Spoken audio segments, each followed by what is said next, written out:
Hey guys, this will be video 3, and the first two videos, the introductory videos, have been cutting off early. I'm not sure, it might be the memory of my phone. What's going to happen? I'm gonna start getting very direct about what it is I'm actually doing, and those first couple of videos, just I had to do the introductory information, primarily for the owner.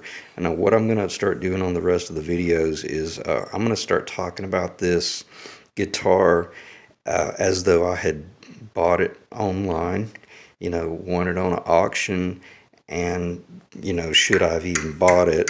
What would I do once I got it home, and how to test whether it's even worth fooling with, proceeding with the restoration. Or especially hiring someone to do the restoration. Shooting straight, I don't really know many people that would even tackle a restoration of this extent. It's pretty serious. But if you're a quality woodworker and you're willing to take the time to listen, the great thing about all the online sources now, we can pretty much hold your hand and walk you through this. So without further ado, as they say, I'm going to talk about what I would do the first thing, just as I did today when I received this guitar from the owner. I pulled it out of the box. I told him, I said, look, if it's a piece of junk, I'll pay for the shipping back to you, and we'll go our separate ways. But I pulled it out of the box and held it up. You hold it up by like one of its ends, like by a light side, and then you start tapping on it. And just with your middle finger, you're holding it. In other words, it's kind of holding there, it's suspended, and then you start tapping on it.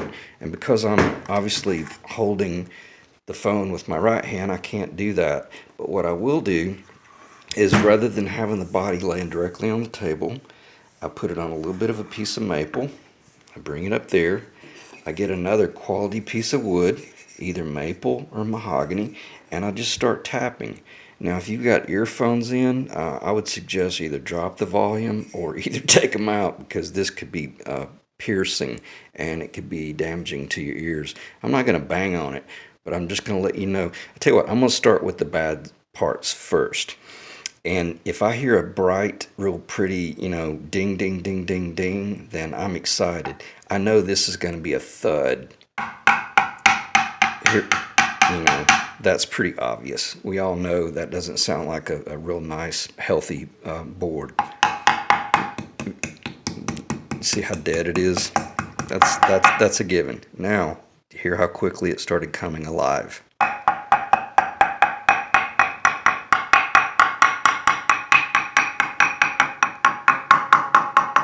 That's really beautiful. Now, the reason it got dark down here is because that's where it's hollowed out. Okay, see, it's very, that's the whole idea about the Les Paul, and why the Les Paul is such an incredible guitar. It's very solid.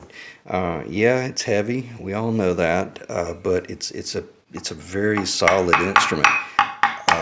Very bright, very sharp, clear notes. And we all know the history that they originally designed this guitar for very clear, articulate guitar playing.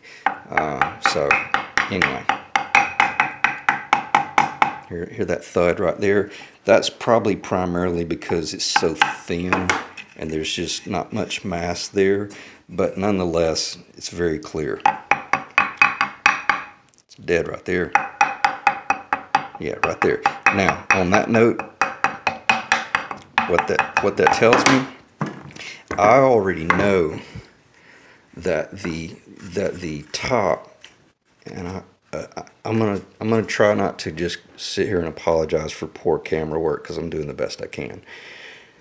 But you see how much that top is separated already. I know that the top is separated severely on this side. You can even see the split right there. Now, when I mentioned earlier about possibly working with this top, at a minimum, this is a 3-piece maple top. I'm going to take this lower piece off, and I can run a precision cut along this line right here after I've got all the binding off. And at a minimum, I can leave this piece on and that piece on, and replace this piece and work it in.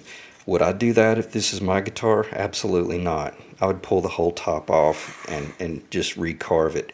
But this thing has a beautiful original carve to it, and the owner is we're doing everything we can, primarily because he's continually told me that I'm cool with, a real kind of a patch quilt design. I'm okay with that. I don't mind if it's rough and beat up looking, and I understand that, but it's a different story when you get it back after you've spent, money. I'm not going to start talking about numbers.